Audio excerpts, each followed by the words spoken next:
Di tengah isu penjagalan Anies Baswedan, ternyata surveinya masih unggul di situ begitu kan ya. Bisa mengalahkan Ridwan Kamil. Sedangkan Ridwan Kamil anjlok ke bawah.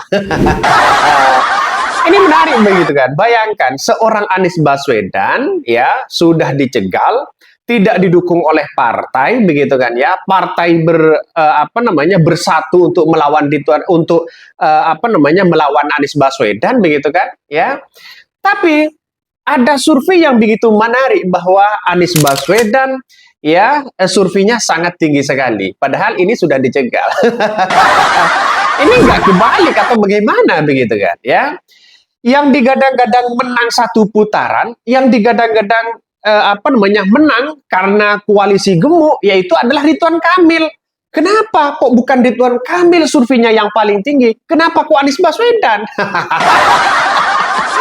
Ini menarik di situ begitu kan ya. Dari survei dari SRMRC begitu kan yang menunjukkan bahwa elektabilitas dan popularitas Anies Baswedan itu sangat tinggi luar biasa. Bayangkan di situ begitu kan. Ternyata ya dari beberapa data yang kemudian mereka survei Anies Baswedan elektabilitasnya sangat tinggi adalah 95% ya pemilih PKS di situ adalah memilih Anies Baswedan ternyata. Bukan Ridwan Kamil. Ridwan Kamil hanya 5% mereka begitu kan ya. Wah. Jangan-jangan para pendukung PKS, pemilih PKS ya akan memilih kotak kosong begitu. Ya, bisa saja itu terjadi begitu kan. Padahal PKS sudah mau mendukung ya wakilnya dari PKS ya. Terus kemudian mau berdeklarasi nanti malam. Tapi kenapa dari beberapa data, dari beberapa survei yang ada, ya dari data pemilih dari PKS 95%. Artinya apa? PKS bisa ditinggalkan. PKS bisa ditinggalkan di situ begitu kan ya. Ingat, kekuatan rakyat itu menjadi kekuatan yang sangat luar biasa begitu. Makanya PKS harus mendengarkan konstituennya. dari beberapa ini begitu kan ya, seharusnya kan Ridwan Kamil yang seharusnya ya menjadi kekuatan besar karena didukung oleh Kim ya, bahkan Kim Plus di situ. Ternyata tidak menjamin koalisi gemuk itu menang ya, tidak menjamin koalisi gemuk itu didukung oleh rakyat. Sedangkan Anies Baswedan belum dideklarasikan oleh partai manapun ya, ada penjagalan di situ begitu, tapi elektabilitas dan popularitas mereka naik sangat luar biasa.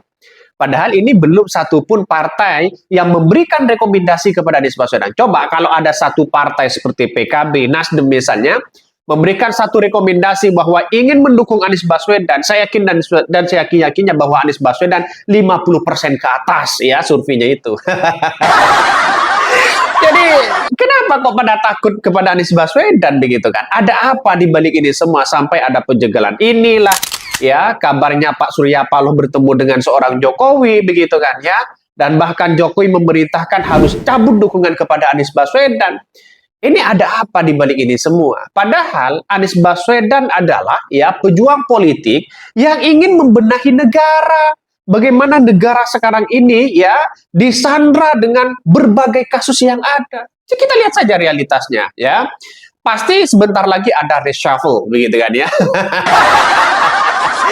Ya reshuffle menteri di situ begitu. Artinya kalau tidak sejalan menteri-menteri itu, siap-siap mereka akan keluar. Ya, kabarnya ini sudah di depan mata begitu kan. Jadi pemilu yang ada di Indonesia ini nampaknya tidak ada gunanya begitu kan ya. Semua partai ujung-ujungnya bergerombol jadi satu di situ begitu. Jadi masyarakat mau pilih yang mana ya?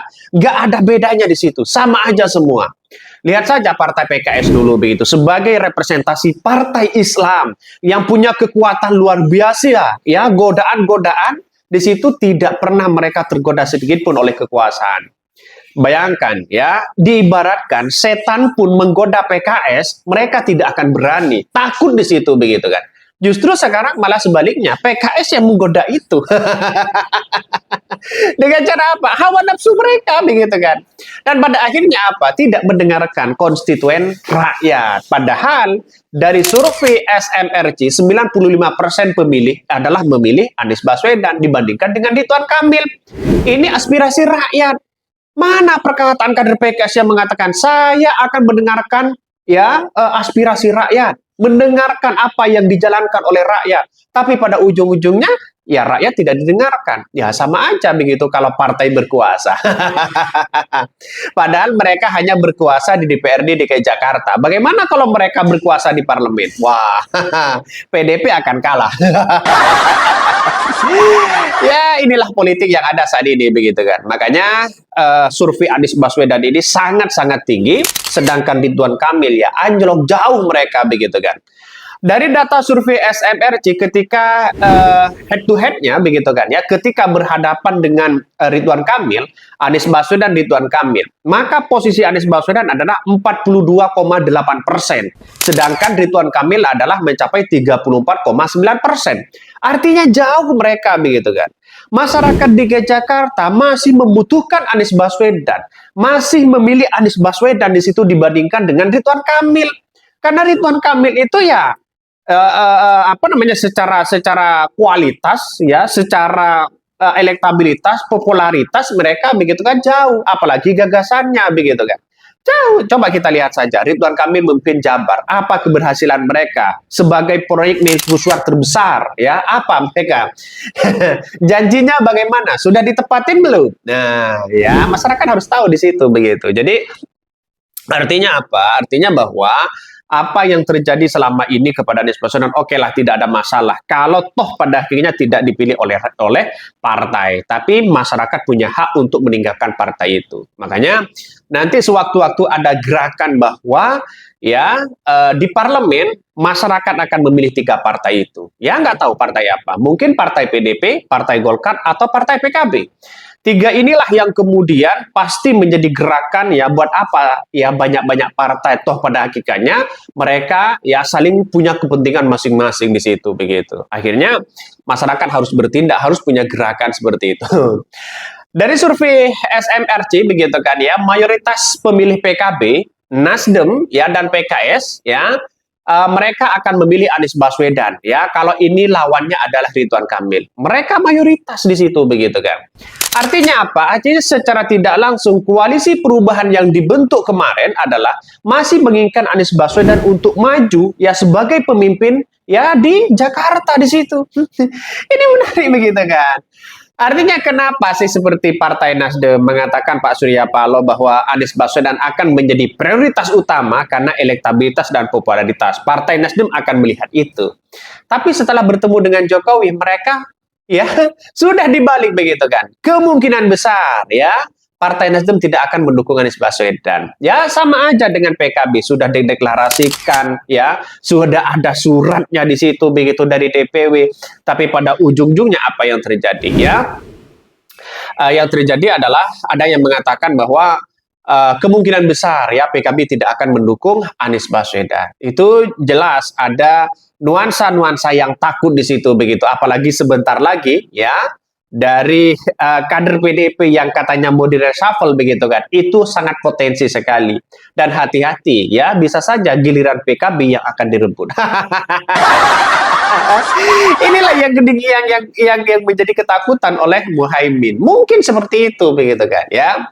Bahkan survei BSMRC begitu kan ya, Anies Baswedan unggul ya Tuhan dengan Ridwan Kamil, mau berlawan dengan Ahok, mau berlawan dengan Kaisang, mereka tetap unggul di situ. Itulah kehebatan Anies Baswedan. Masyarakat benar-benar bersatu untuk mendukung Anies Baswedan. Masyarakat benar-benar bersatu untuk mendorong Anies Baswedan agar terpilih lagi menjadi pemimpin di Jakarta. Karena apa? Elektabilitas, popularitas, gagasan, keberhasilan Anies Baswedan sangat-sangat luar biasa. Dan data yang berbicara ya, rakyat yang berbicara di situ begitu kan. Makanya kalau ini tidak diperhatikan sangat disayangkan. Artinya apa? Artinya popularitas dan elektabilitas hari ini seolah-olah itu tidak penting. Yang terpenting adalah bagaimana mereka berkelompok menyatukan diri demi kepentingan-kepentingan mereka dengan hasrat hawa nafsu politik yang ingin dicapai oleh mereka. Itu sekarang ini begitu kan. Artinya apa? Percuma rakyat koar-koar. Percuma rakyat memberikan ini, memberikan itu. Toh pada akhirnya tidak didengarkan oleh beberapa partai. Saya yakin dan seyakin-yakinnya bahwa kalau PDIP tetap konsisten menjadi oposisi, ya, Saya pribadi akan menjadi simpatisan PDIP dibandingkan dengan simpatisan PKS. Saya dan teman-teman, mungkin dari beberapa jutaan teman-teman dari dari pengikut ya, saya akan menyatakan diri ya, kalau PKS tidak mendukung Anies Baswedan, ya saya mungkin akan berlabuh dan simpati saya akan berlabuh kepada PDIP. Pada hakikatnya ini adalah bagian dari masyarakat menjadi gerakan utama bagaimana ya oposisi harus didukung, benar-benar didukung ya, karena kita lihat saja, karena posisi PDIP hari ini nampaknya bersama dengan masyarakat. Siapapun partainya yang masih bersama rakyat, saya akan dukung. Siapapun itu, karena saya simpatisan, bukan seorang kader. Mungkin itu yang kami sampaikan. Tonton terus channel Khodari Podcast Rakyat ini. Jangan lupa di-subscribe.